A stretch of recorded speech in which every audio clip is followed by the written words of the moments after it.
me being me, I go, all right, well, who fucked up? Go look at the calendar, read it again to realize, oh, I'm the one that fucked up. It's not acceptable, and it shouldn't be something that you just gloss over, but it's okay to make a mistake. Ultimately, make sure that it's coming from a personal place of a true apology. Don't just like gloss over it or be like, yeah, sorry, my bad, and then move on. Because whether or not people wanted to be gracious about it, all it takes is one bad move on that, and this thing could have started a bunch of other problems.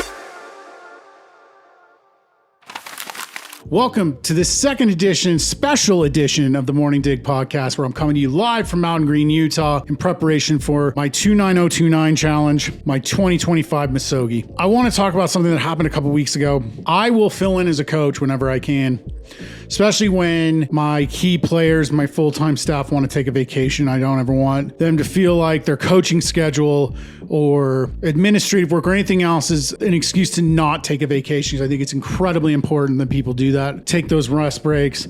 I don't have any type of restrictions on how much time people take. So I want them to just feel free to go. My head coach, my senior coach, who's been around, Shannon, has been around forever, since the dinosaurs, as I like to jokingly say. She will take time off in July every year. I never ask how long. I never ask, when are you leaving? When are you coming back? I just go for as long as you need, get your batteries recharged, come on back, ready to go. One of the things I do to help is I cover classes. I thought I had that schedule dialed. I looked over the calendar. I looked over our master schedule, and I was like, all right, I got this. Easy does it. Well, it turns out that on a particular Friday, I wasn't just coaching the late morning classes. I was also coaching 5 and 6 a.m. While I was up and working and doing what I normally do at that time of day, being focused on deep work, creative work, writing, etc., no one was there to coach those classes. You can imagine my shock at, 6:15-ish a.m. I walk in to grab my phone. I usually leave it in another room during that time so it doesn't distract me. And to find text messages saying no one showed up to coach. We're doing our own thing. Oh, and no one showed up at 5 a.m. either. Me being me, I go, all right, well, who fucked up? Go look at the calendar, read it again, because apparently I didn't read it so good the first time, to realize, oh, I'm the one that fucked up.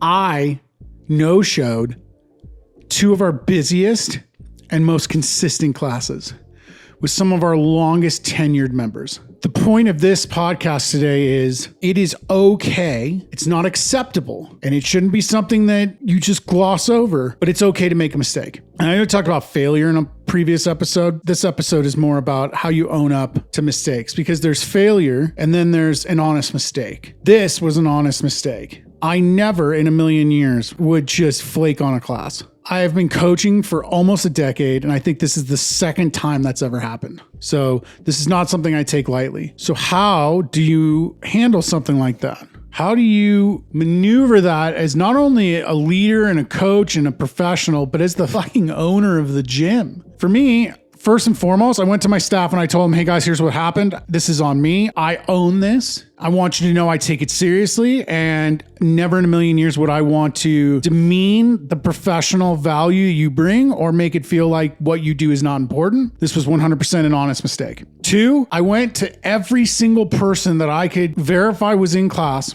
and I apologized to them in person. Most of them were very gracious. No, you don't have to do that. It's not a big deal. It's so rare, no big deal. But, I want them to understand that their time is valuable, that I respect the importance of them being there, that I never want them to feel like I take any of that for granted. 3, I gave all of them gift card to Starbucks. And you're probably thinking, oh, you don't really need to give gifts. You're absolutely right. But that is my love language. That's how I show that I care, is gift giving. So that was a personal gesture from me, not the company. That was a personal gesture from me. Go buy yourself a coffee on me, or a few, because I want you to know that I value your time. I value you as a person. And I am so sorry for you to ever feel like it was wasted, or you got up early and then didn't receive the service that you expect. So if in the event you ever have something like this very embarrassing and just a total doy moment, it's okay to own it. Own it to your staff, then own it to the people that you didn't show up for. And then ultimately make sure that it's coming from a personal place of a true apology. Don't just like gloss over it or be like, yeah, sorry, my bad,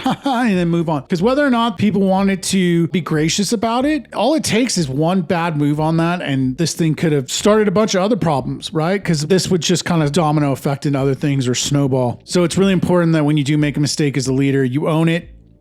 You own it with your team. You own it with everyone. Don't shy away from what you did. Actively stand up and face it head on. And I promise you'll be better for it. And I'm sure you'll earn some respect with people because of it. I hope that helps. I know this one was a little long, but I thought it was really important to get the whole details out there. And if you stuck through it till here, I bet you learned something and I hope you use it in the future. And as always, keep digging in.